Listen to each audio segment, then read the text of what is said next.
Assalamualaikum warahmatullahi wabarakatuh. Salam kepada Ibu Rati Anggronis. Perkenalkan, saya adalah Fani Pasmasari dari kelas MJ502. Di sini saya ingin mempresentasikan terkait analisis strategi pemasaran digital menggunakan kerangka Sostak pada perusahaan digital di Indonesia, yaitu Bank Jago. Pemaparan ini diperuntukkan untuk pemenuhan tugas ujian akhir semester Digital Innovative Entrepreneurship.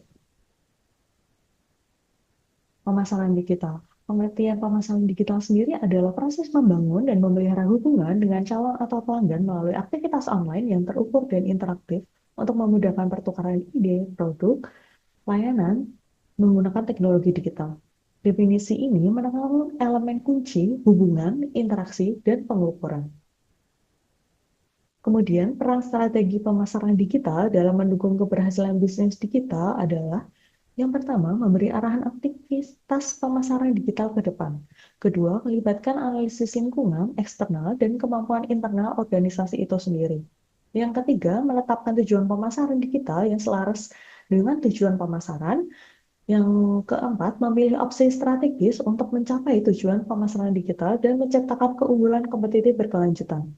Yang kelima, merumuskan strategi untuk mengatasi berbagai opsi strategi pemasaran. Yang keenam adalah membantu identifikasi strategi dan taktik pemasaran yang cocok untuk diterapkan. Kemudian, untuk konsep strategi pemasaran digital sendiri, strategi pemasaran digital adalah rencana strategis untuk mengoptimalkan kanal digital guna mencapai target bisnis yang memiliki elemen kunci meliputi alokasi sumber daya, positioning, targeting, marketing mix for people's people, dan tujuan terukur. Untuk alokasi sumber daya sendiri, pengertiannya adalah optimalisasi anggaran, iklan babai, dan kapabilitas tim konten organik secara efisien. Kemudian untuk positioning sendiri, penekanan nilai unik merek di pasar digital untuk membedakannya dari kompetitor. Kemudian untuk targeting, yaitu penentuan audiens spesifik berdasarkan perilaku dan demografi agar pesan lebih personal. Kemudian untuk marketing mix for people's people, area itu adaptasi bauran pemasaran ke dalam platform digital untuk meningkatkan interaksi pengguna. Kemudian adalah tujuan terukur, yaitu penyelarasan aktivitas untuk menghasilkan awareness penjualan atau loyalitas secara nyata. Untuk tujuan sendiri yaitu meningkatkan akuisisi pelanggan, meningkatkan loyalitas, meningkatkan nilai transaksi dan interaksi digital. Kemudian untuk fungsi yaitu menentukan target pasar dan positioning, menentukan bauran pemasaran digital, memilih strategi yang relevan dan menghindari taktik yang tidak sesuai. Pentingnya strategi digital ini, jika tidak ada strategi yang diterapkan, itu adalah aktivitas pemasaran menjadi tidak terarah, anggaran digital tidak efisien, dan sulit menciptakan keunggulan kompetitif berkelanjutan. Kemudian untuk model perencanaan Sostak sendiri, yang pertama adalah situation analysis, yang kedua adalah objectives, yang ketiga adalah strategi, yang keempat adalah tactics, kemudian yang kelima adalah actions, yang keenam adalah controls. Sostak sendiri adalah kerangka perencanaan strategis pemasaran digital yang terdiri dari 6 tahap.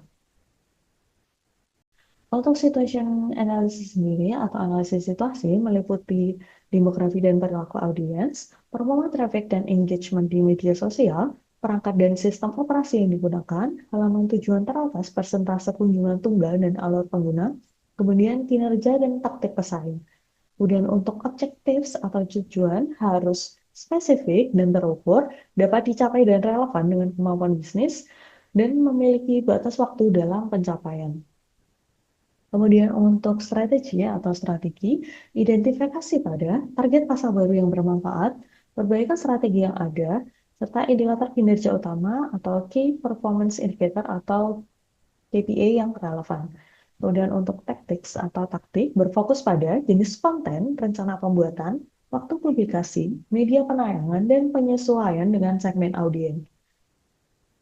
Kemudian untuk action atau aksi itu menentukan penanggung jawab, sistem, proses, dan alat, serta kemampuan dan kapasitas internal dan mitra eksternal jika diperlukan. Kemudian untuk kontrol dan monitoring meliputi pengukuran KPI yang relevan, snapshot data berkala untuk perbandingan dan pelacakan, kemudian pengujian teratur di situs laman web dan konten, kemudian pemantauan tingkat konversi. Untuk selanjutnya kita masuk ke analisis pemasaran digital, yaitu analisis pemasaran digital Bank Jago berdasarkan SASTA. PT Bank Jago, TPK, atau apa? Bank Jago hadir dengan konsep yang sepenuhnya digital dan menggunakan aplikasi digital banking yang menyasar pasar konsumen retail di Indonesia, khususnya UMKM dan perorangan. Bank Jago menyediakan aplikasi Bank Jago yang dapat diakses melalui smartphone, dan aplikasi ini dilengkapi berbagai fitur yang memudahkan nasabah dalam mengakses layanan perbankan yang disediakan. Semua hal ini kemudian dipasarkan melalui strategi pemasaran digital melalui kanal media sosial yang digemari generasi muda yang menjadi target pasar Bank Jago sendiri dalam menambah jumlah nasabahnya. Situation analysis atau analisis situasi. Bank Jago memiliki audiens dengan demografi antara 20 sampai dengan 40 tahun yang menjadi target pemasaran layanan Bank Jago. Audiens ini memiliki pekerjaan rata-rata karyawan swasta, pengusaha, dan pembuat konten. Kemudian pemasaran dilakukan melalui media sosial seperti Instagram, TikTok, X, dan YouTube. Kemudian untuk kompetitor utama Bank Jago sendiri adalah Cbank, Genius, Neobank, Blue, dan bank baru yang mengusung transformasi digital. Secara umum, market share Bank Digital Indonesia masih dipegang oleh Cbank dan Bank Jago. Peringkat 2 berdasarkan survei Populix tahun 2024. Kemudian untuk objektif sendiri atau tujuan pemasaran Bank Jago ini disusun setiap tahunnya dan mengutamakan sustainability dan pertumbuhan jangka panjang. Tujuan ini mencakup pertumbuhan jumlah nasabah dan dana pinjam yang disalurkan, kemudian peningkatan brand awareness dan brand association, kemudian pertumbuhan kinerja keuangan dan rasio keuangan, kemudian pengembangan aplikasi yang semakin user-friendly. Kemudian kita masuk ke strategi atau strategi. Bank Jago memiliki strategi pemasaran yang berfokus pada pemasaran digital dengan beberapa poin kunci sebagai berikut, yaitu pemasaran melalui media sosial seperti Instagram, TikTok, X, dan YouTube untuk efisiensi biaya pemasaran itu sendiri.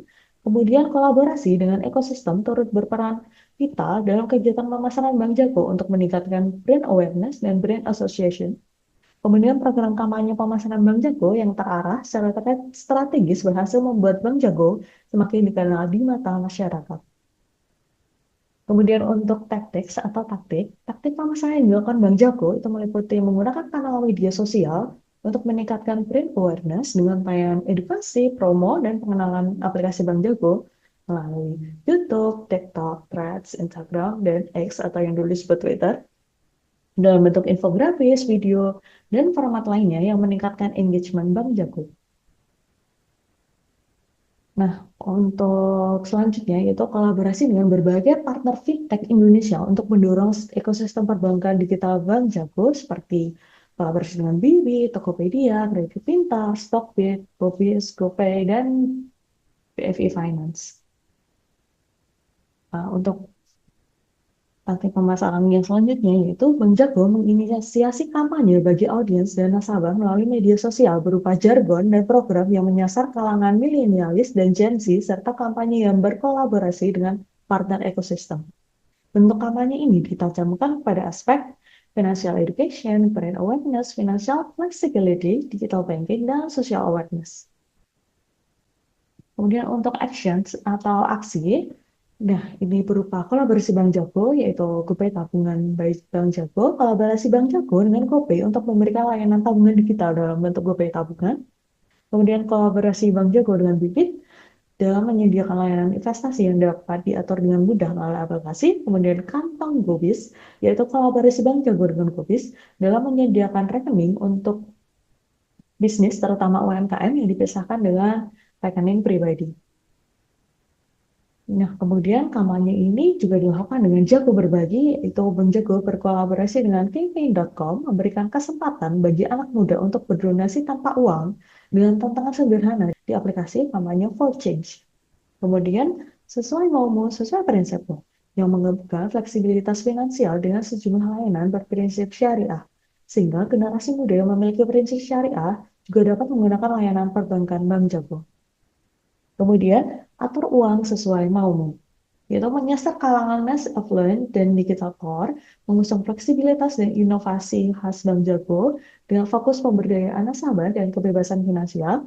Kampanye ini juga berhasil menjadikan Bank Jago sebagai pelopor perbankan personal di Indonesia.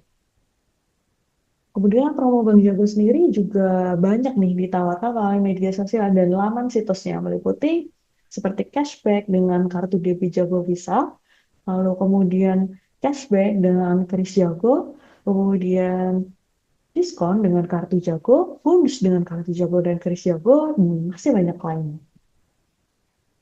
Kemudian, pengayaan fitur aplikasi Bank Jago sendiri, Bank Jago terus memperkaya fitur aplikasinya hingga sampai tahun 2024, berdasarkan data, itu sudah dapat mengakses kartu debit Visa Internasional, kartu debit Jago GPN, jaringan ATM bersama dan Alto, kris Jago, fitur rencanakan, transfer dan bayar, tagih uang, analisis pengeluaran, rekening dana nasabah atau ADN, dan Jago Amal. Kemudian kita masuk ke kontrol dan monitoring. Untuk melihat apakah pemasaran digital ini berjalan dan memperoleh hasil yang diharapkan, itu dapat ditentukan dari beberapa indikator. Yang pertama adalah performa media sosial.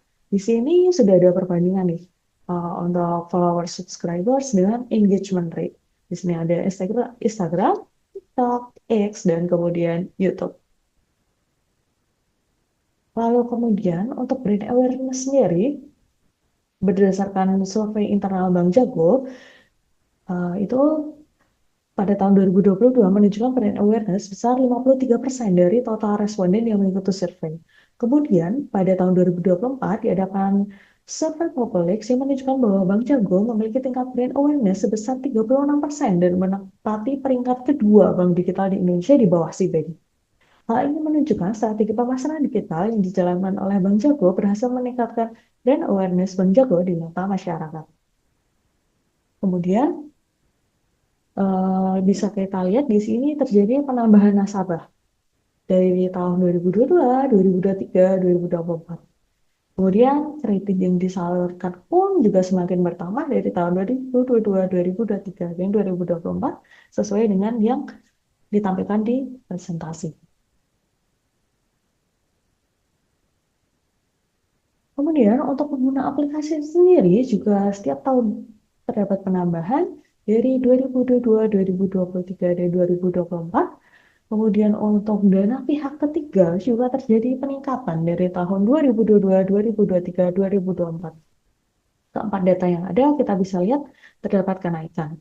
Karena berdasarkan data penambahan nasabah, guna aplikasi, kredit disalurkan, dan dana pihak ketiga yang ditempatkan, Bank Jago mengalami kenaikan setiap tahunnya dengan jumlah yang signifikan, menunjukkan keberhasilan strategi pemasaran digital yang dilakukan.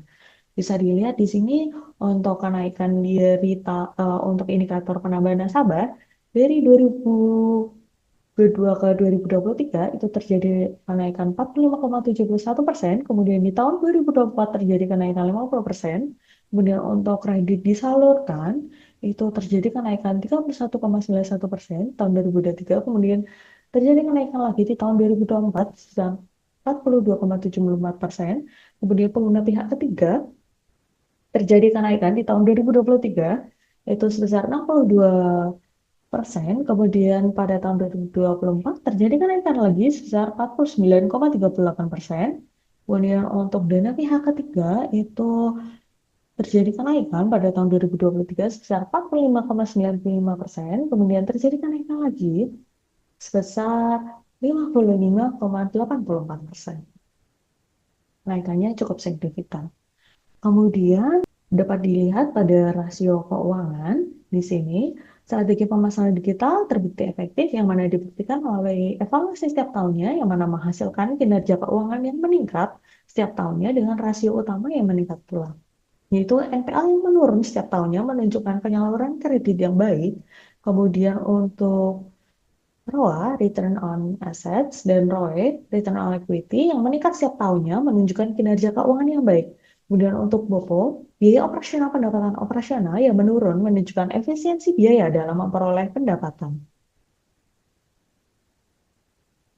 Untuk kesimpulannya, hasil analisis stat Bank Jago menunjukkan pemasaran digital yang dilakukan berhasil mendorong pertumbuhan bisnis secara signifikan selama tahun 2022 sampai dengan 2024 dengan kenaikan setiap tahunnya. Hal ini menunjukkan keberhasilan Bank Jago dalam menjalankan strategi pemasaran digital dan Bank Jago mampu melakukan evaluasi dan perbaikan dalam strateginya sehingga hasil yang diperoleh setiap tahunnya meningkat. Untuk daftar pustaka, materi yang diambil dari materi sesi 11 Digital Marketing Strategy, kemudian untuk informasi selanjutnya yaitu dari info perusahaan PT Bank Jago sendiri, kemudian laporan keuangan PT Bank Jago sendiri, presentasi korporasi dari PT Bank Jago, laporan tahunan dari PT Bank Jago, ikhtisar keuangan dari PT Bank Jago, dan ekosistem dan partner dari PT Bank Jago sendiri. Data dari PT Bank Jago itu diambil dari situs resminya yaitu jago.com. Sekian dari saya. Terima kasih sudah mendengarkan. Wassalamualaikum warahmatullahi wabarakatuh.